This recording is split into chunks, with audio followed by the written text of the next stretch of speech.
Hi, and welcome back to the Great MGB Rebuild, Part 14. This episode's really all about the engine because that's pretty much all we've got left to do. So as you can see, the engine, when we pulled it out of the car, was in a pretty sorry state. Um, it had obviously been neglected for a very long time, but the actual internal conditions of the engine were quite good, other than the obvious rust damage that's occurred from now sitting it.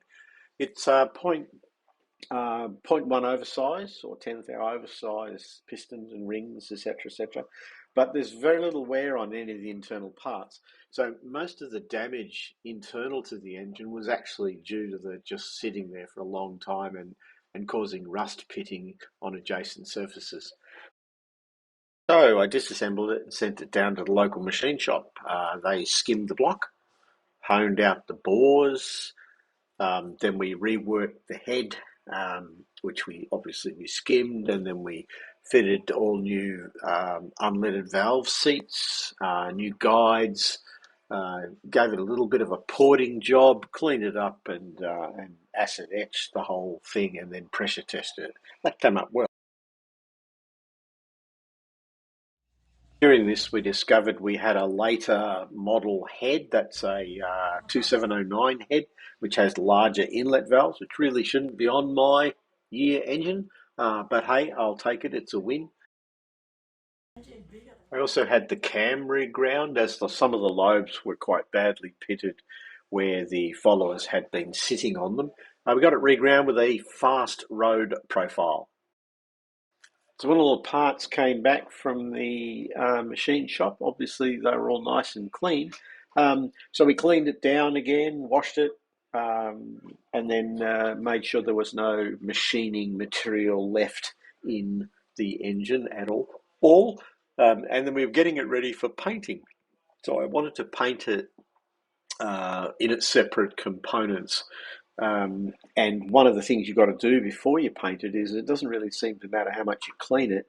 There's always oil in the pores of cast iron engines. So one of the tricks that I saw that people had been using was to essentially hit the block and the head with a gas torch and heat it up.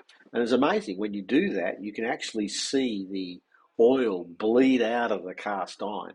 And then when you paint it, you get a much more resilient finish.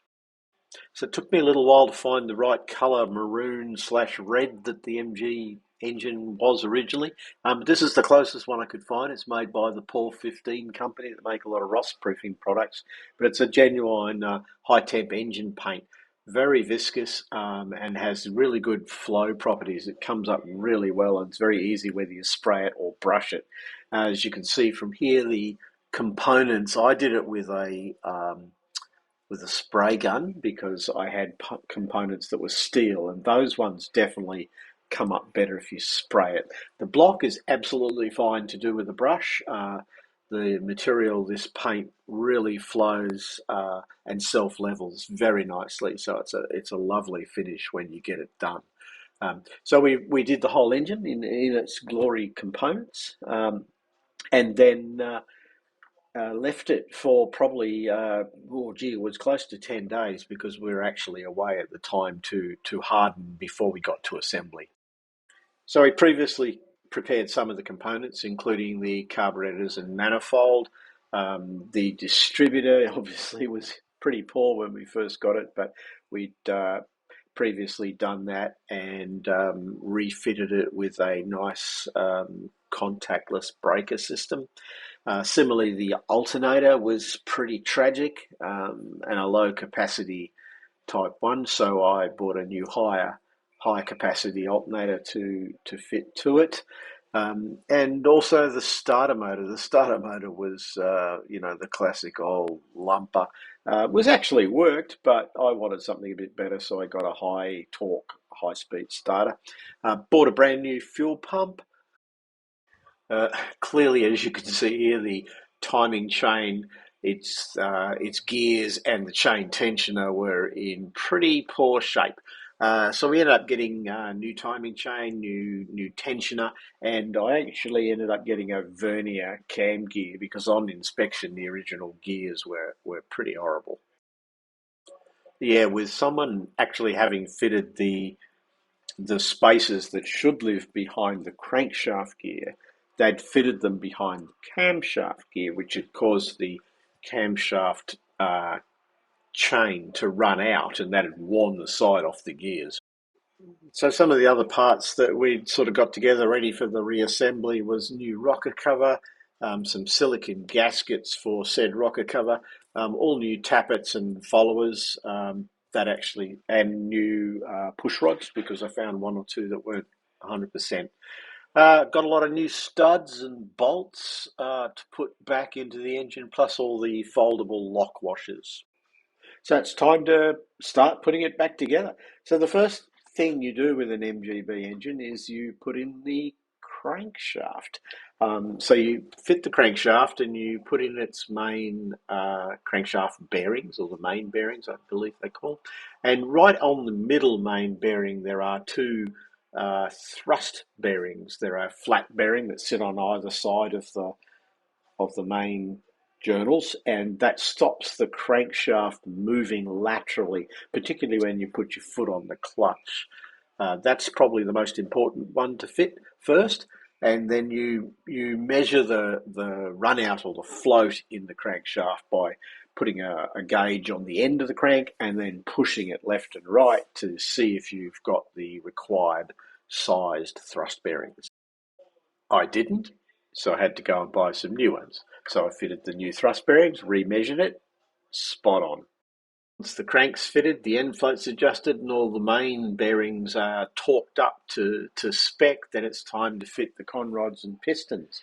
So we laid them all out. We made sure that the conrods were fitted to the pistons correctly, gapped all the rings to the appropriate size within their bore, and installed them all.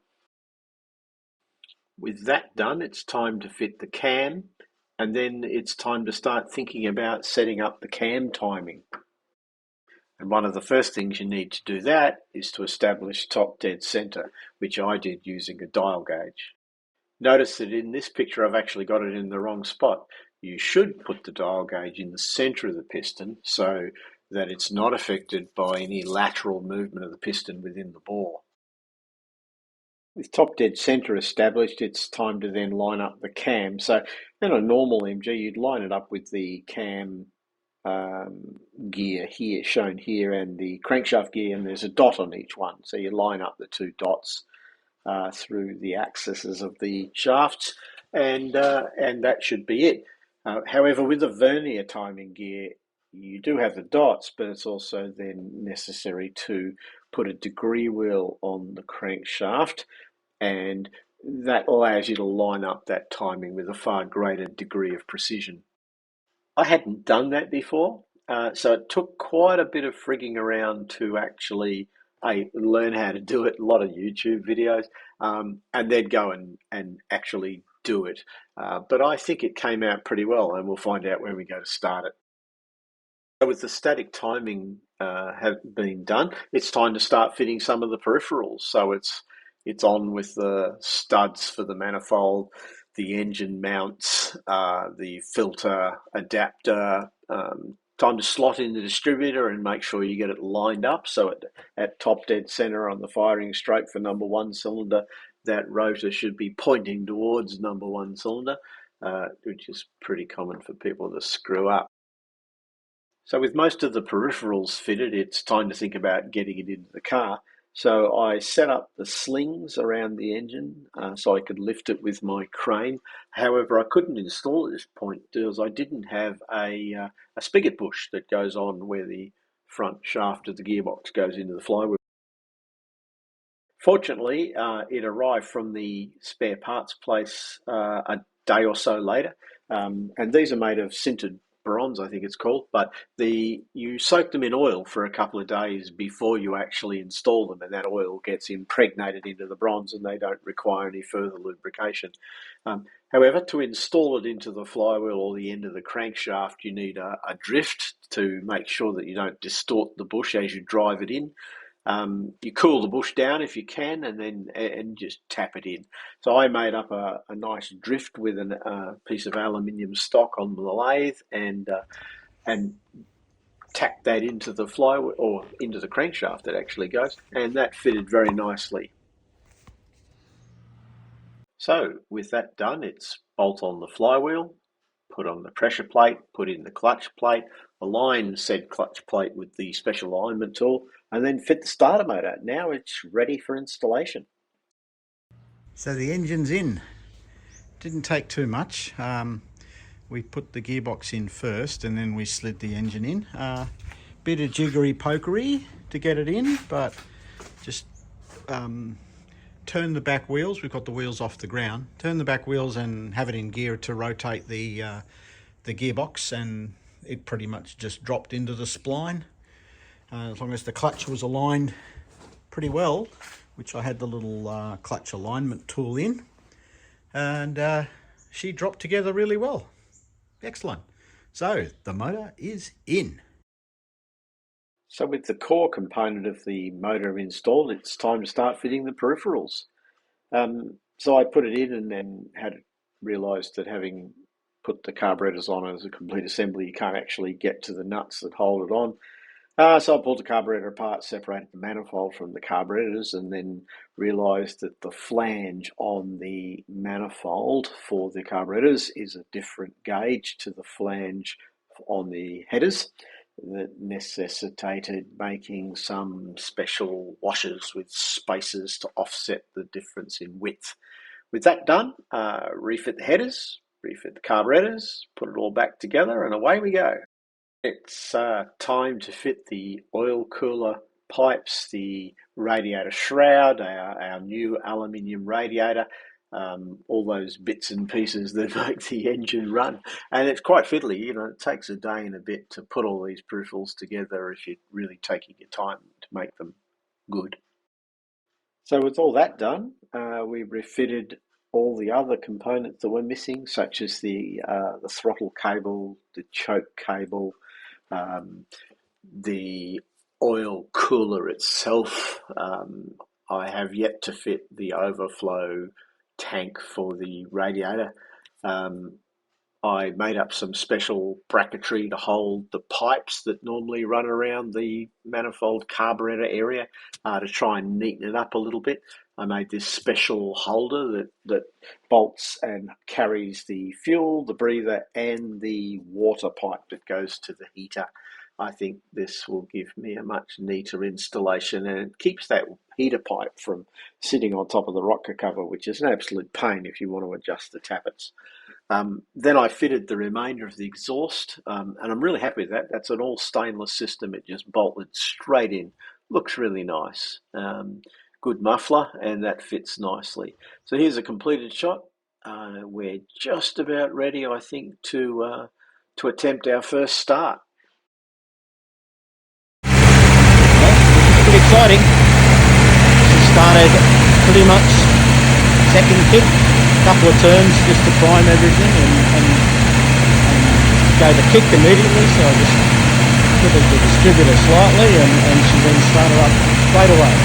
So I got her idling on around 1200, 1400 RPM, and we're leaving her like that for about 20 minutes to let her bed in, and then we'll torque the head down again for the final time. Checked all the fluids and everything. Radiator got nice and hot. As you can see, we've got good oil pressure. Temperature's staying well under control, but it's a reasonably cool day. And I think this shroud around the fan actually really helps duct the air through more effectively. Motor doesn't feel overly hot. The radiator's hot, but not excessively so. So running pretty well, I think. When she's run for a while, sort of bedded in, I'll pull the rocker cover off. We'll adjust the tappets, or first of all we'll torque the head down to spec, and then we'll adjust the tappets. I'm afraid it's not very clear there with all the engine noise going on, but what we're doing there is when you first start the engine, it's pretty important you let it bed in. So the way you do that is to let it run for about 20 minutes at about sort of 1500 RPM. And that beds all the componentry in, sets up the cams and the followers and all the rest of it. And it gets nice and warm.